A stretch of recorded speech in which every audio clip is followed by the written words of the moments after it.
بسم الله الرحمن الرحيم. الحمد لله الذي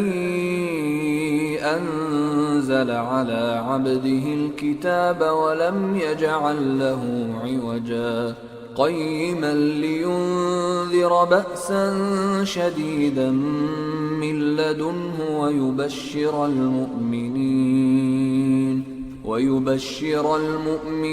الذين يعملون الصالحات أن لهم أجرا حسنا ماكثين فيه أبدا وينذر الذين قالوا اتخذ الله ولدا ما لهم به من علم ولا لآبائهم كبرت كلمة تخرج من أفواههم إن يقولون إلا كذبا فلعلك باخع نفسك على آثارهم إن لم يؤمنوا بهذا الحديث أسفا إنا جعلنا ما على الأرض زينة لها لنبلوهم أيهم أحسن عملا وإنا لجاعلون ما عليها صعيدا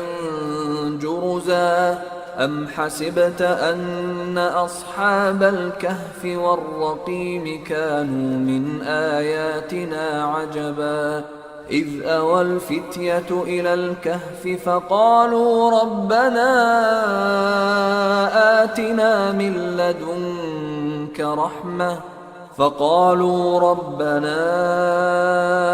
آتنا من لدنك رحمة وهيئ لنا من أمرنا رشدا فضربنا على آذانهم في الكهف سنين عددا ثم بعثناهم لنعلم أي الحزبين أحصى لما لبثوا أمدا نحن نقص عليك نبأهم بالحق إنهم فتية آمنوا بربهم وزدناهم هدى وربطنا على قلوبهم إذ قاموا فقالوا ربنا رب السماوات والأرض لن ندعو من دونه إلها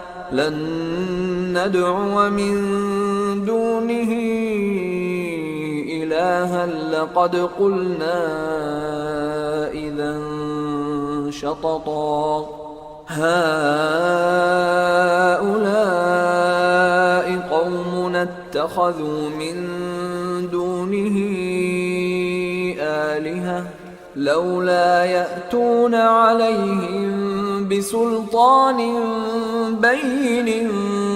فمن أظلم ممن افترى على الله كذبا وإذ اعتزلتموهم وما يعبدون إلا الله فأووا إلى الكهف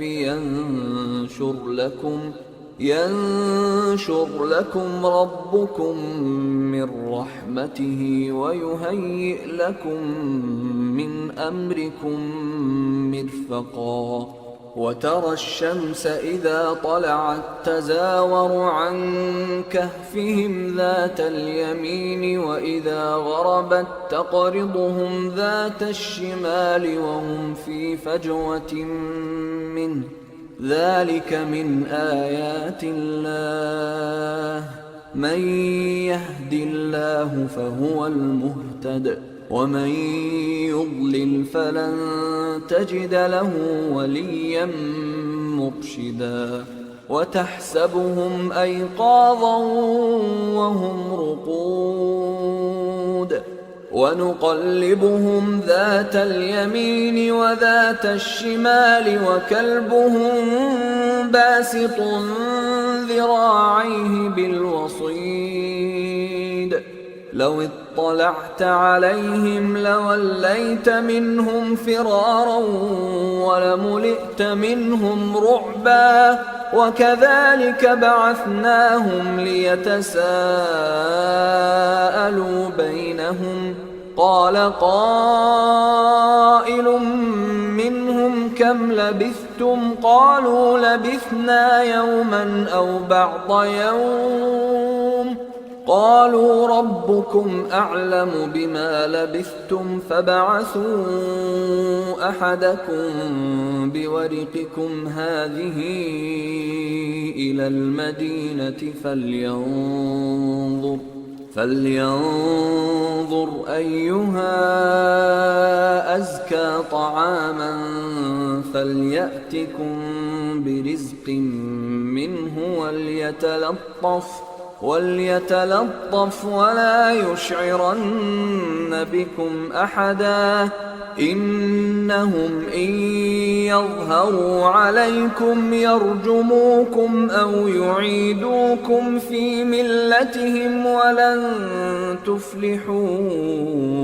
إذا أبدا وكذلك أعثرنا عليهم ليعلموا أن وعد الله حق وأن الساعة لا ريب فيها إذ يتنازعون بينهم أمرهم فقالوا ابنوا عليهم بنيانا ربهم أعلم بهم قال الذين غلبوا على أمرهم لنتخذن عليهم مسجدا سيقولون ثلاثة رابعهم كلبهم ويقولون خمسة سادسهم كلبهم رجما بالغيب ويقولون سبعة وثامنهم كلبهم قل ربي أعلم بعدتهم ما يعلمهم إلا قليل فلا تمار فيهم إلا مراء ظاهرا ولا تستفت فيهم منهم أحدا ولا تقولن لشيء إني فاعل ذلك غدا إلا أن يشاء الله واذكر ربك إذا نسيت وقل عسى أن يهديني ربي لأقرب من هذا رشدا ولبثوا في كهفهم 300 سنين وازدادوا 9 قل الله أعلم بما لبثوا له غيب السماوات والأرض أبصر به وأسمع ما لهم من دونه من ولي ولا يشرك في حكمه أحدا واتل ما أوحي إليك من كتاب ربك لا مبدل لكلماته ولن تجد من دونه ملتحدا واصبر نفسك مع الذين يدعون ربهم بالغداة والعشي يريدون وجهه ولا تعد عيناك عنهم تريد زينة الحياة الدنيا ولا تطع من أغفلنا قلبه عن ذكرنا واتبع هواه وكان أمره فرطا وقل الحق من ربكم فمن شاء فليؤمن ومن شاء فليكفر إنا أعتدنا للظالمين نارا أحاط بهم سرادقها وإن يستغيثوا يغاثوا بماء كالمهل يشوي الوجوه بئس الشراب وساءت مرتفقا إن الذين آمنوا وعملوا الصالحات إنا لا نضيع أجر من أحسن عملا أولئك لهم جنات عدن تجري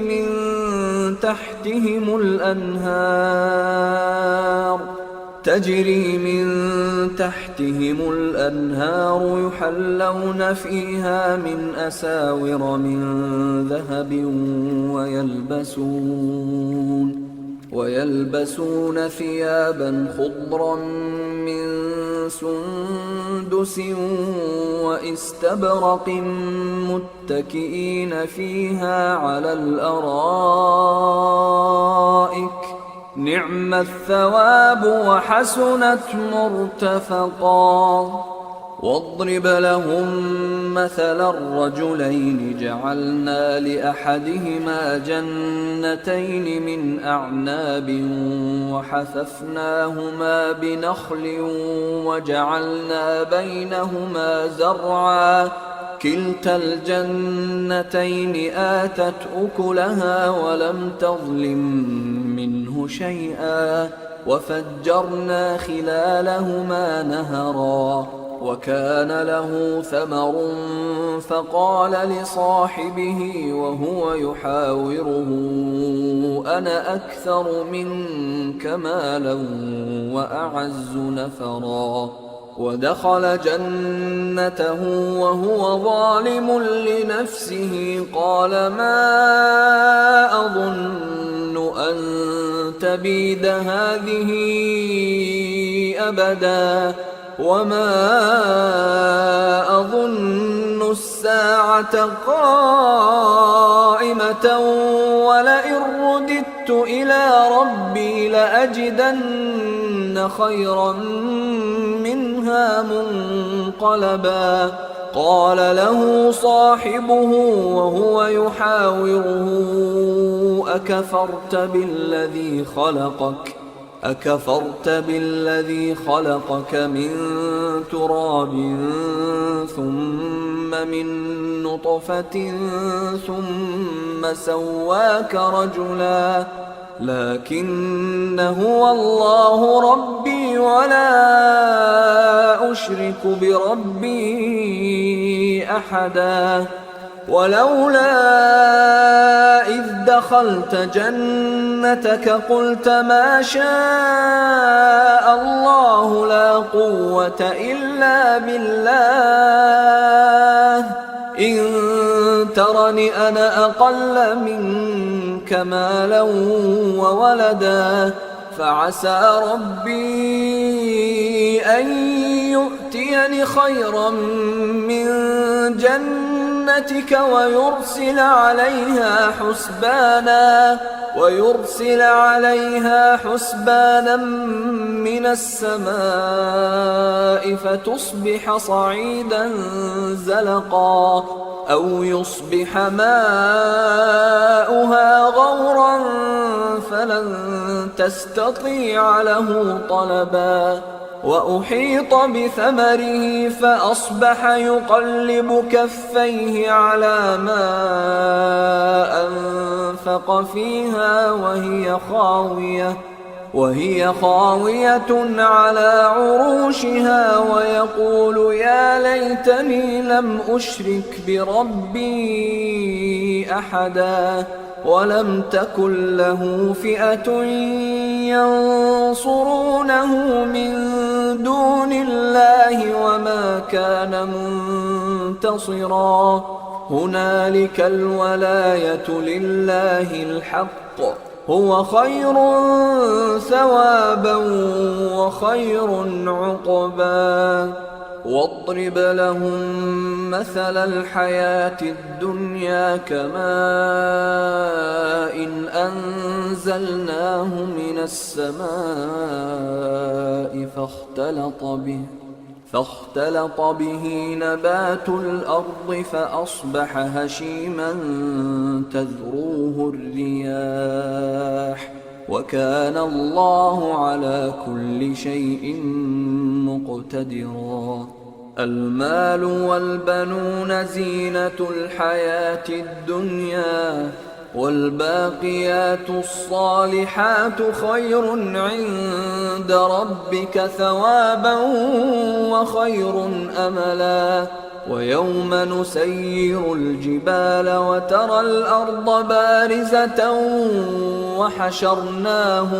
وحشرناهم فلم نغادر منهم أحدا وعرضوا على ربك صفا لقد جئتمونا كما خلقناكم أول مرة بل زعمتم أن لن نجعل لكم موعدا. ووضع الكتاب فترى المجرمين مشفقين مما فيه ويقولون يا ويلتنا ما لهذا الكتاب لا يغادر صغيرة ولا كبيرة إلا أحصاها ووجدوا ما عملوا حاضرا ولا يظلم ربك أحدا. وإذ قلنا للملائكة اسجدوا لآدم فسجدوا إلا إبليس كان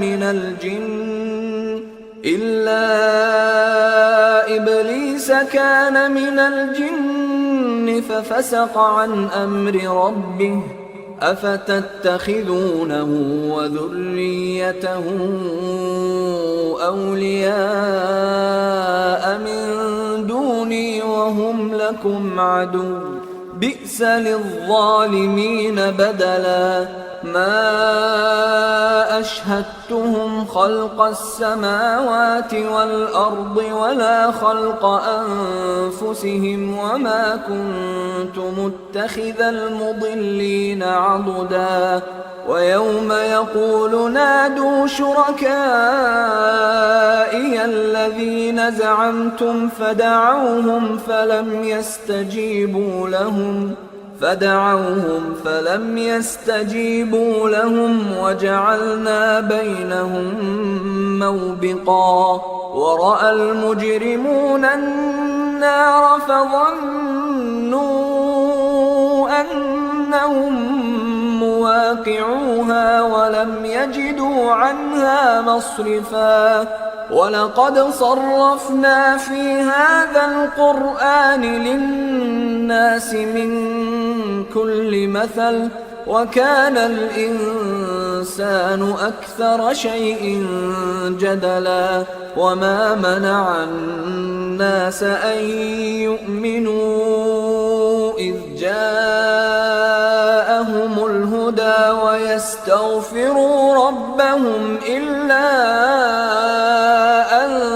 تأتيهم سنة الأولين أو يأتيهم العذاب قبلا. وما نرسل المرسلين إلا مبشرين ومنذرين ويجادل الذين كفروا بالباطل ليدحضوا به الحق واتخذوا آياتي وما أنذروا هزوا. ومن أظلم ممن ذكر بآيات ربه فأعرض عنها ونسي ما قدمت يداه إنا جعلنا على قلوبهم أكنة أن يفقهوه وفي آذانهم وقرا وإن تدعهم إلى الهدى فلن يهتدوا إذا أبدا. وربك الغفور ذو الرحمة لو يؤاخذهم بما كسبوا لعجل لهم العذاب بل لهم موعد لن يجدوا من دونه موئلا وتلك القرى أهلكناهم لما ظلموا وجعلنا لمهلكهم موعدا وإذ قال موسى لفتاه لا أبرح حتى أبلغ مجمع البحرين أو أمضي حقبا فلما بلغا مجمع بينهما نسيا حوتهما فاتخذ سبيله في البحر سربا فلما جاوزا قال لفتاه آتنا غداءنا لقد لقينا من سفرنا هذا نصبا قال أرأيت إذ أوينا إلى الصخرة فإني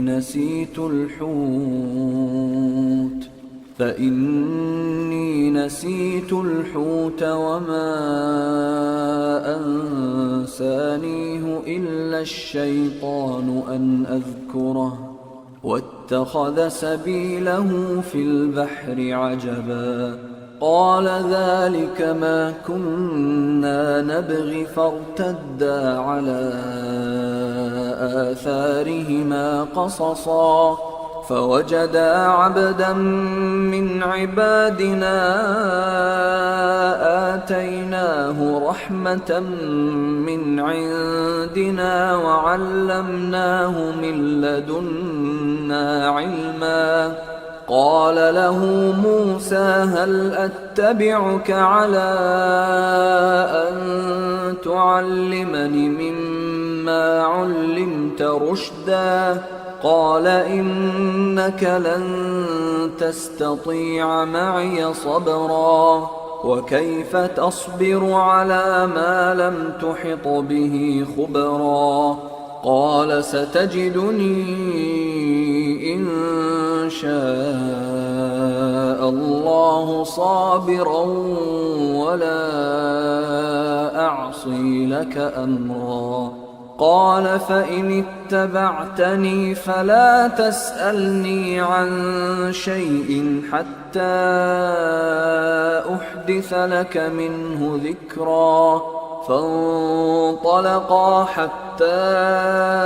إذا ركبا في السفينة خرقها قال أخرقتها لتغرق أهلها لقد جئت شيئا إمرا قال ألم أقل إنك لن تستطيع معي صبرا قال لا تؤاخذني بما نسيت ولا ترهقني من أمري عسرا فانطلقا حتى إذا لقيا غلاما فقتله قال أقتلت نفسا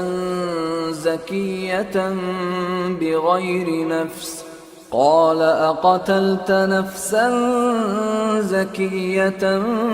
بغير نفس لقد جئت شيئا نكرا قال ألم أقل لك إنك لن تستطيع معي صبرا قال إن سألتك عن شيء بعدها فلا تصاحبني قد بلغت من لدني عذرا فانطلقا حتى إذا أتيا أهل قرية استطعما أهلها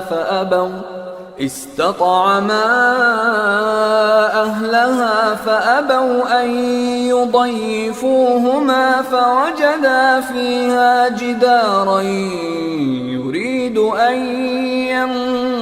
ينقض فأقامه قال لو شئت لاتخذت عليه أجرا قال هذا فراق بيني وبينك سأنبئك بتأويل ما لم تستطع عليه صبرا أما السفينة فكانت لمساكين يعملون في البحر فأردت أن أعيبها وكان وراءهم ملك يأخذ كل سفينة غصبا وأما الغلام فكان أبواه مؤمنين فخشينا أن يرهقهما طغيانا وكفرا فأردنا أن يبدلهما ربهما خيرا منه زكاة وأقرب رحما وأما الجدار فكان لغلامين يتيمين في المدينة وكان تحته كنز لهما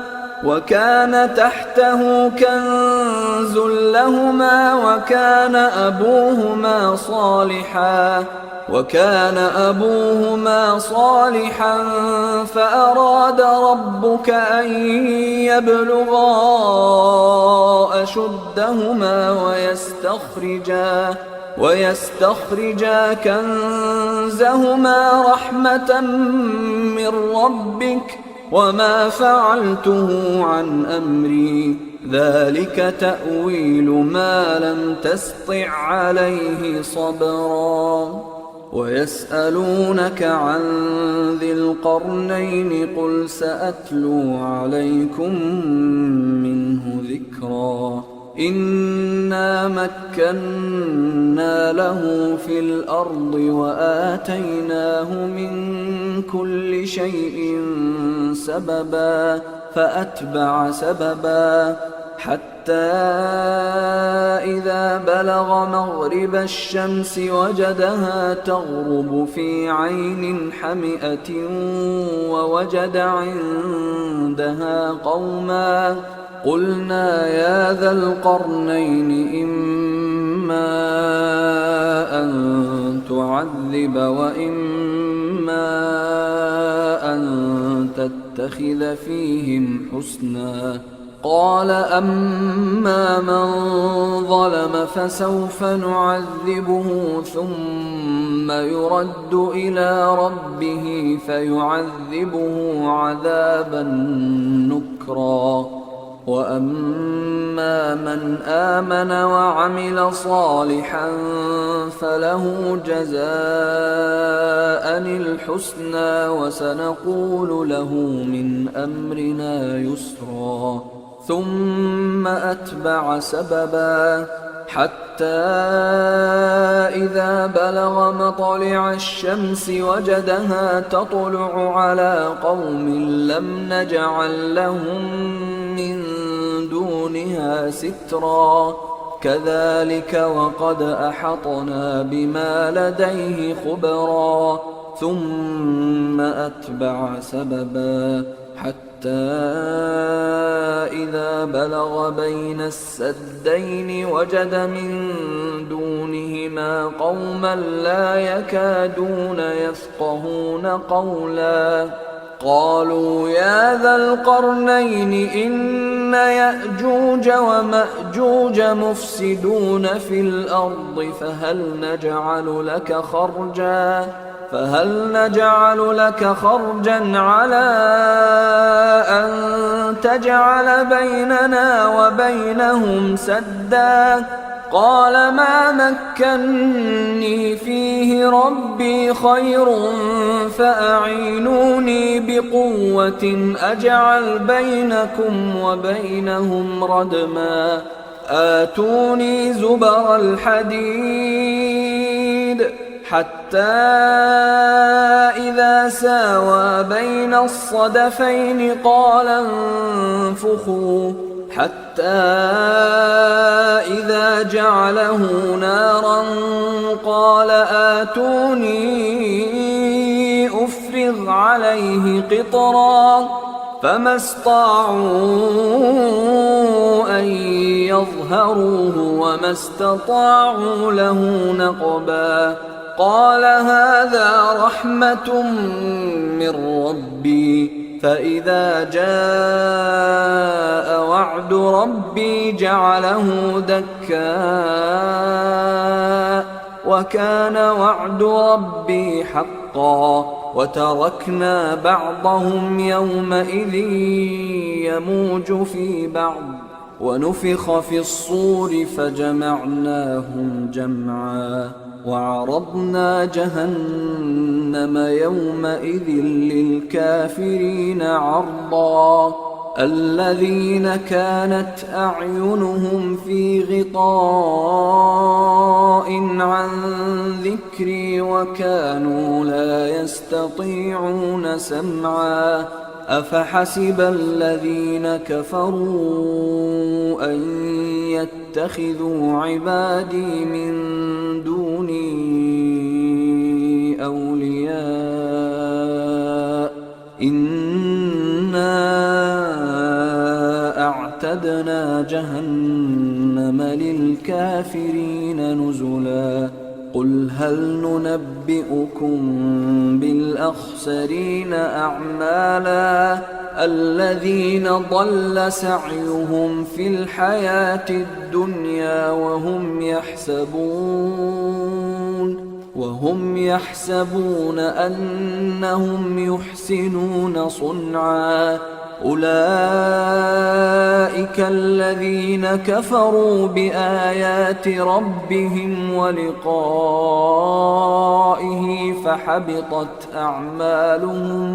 فحبطت أعمالهم فلا نقيم لهم يوم القيامة وزنا. ذلك جزاؤهم جهنم بما كفروا واتخذوا آياتي ورسلي هزوا. إن الذين آمنوا وعملوا الصالحات كانت لهم جنات الفردوس نزلا خالدين فيها لا يبغون عنها حولا. قل لو كان البحر مدادا لكلمات ربي لنفد البحر قبل أن تنفد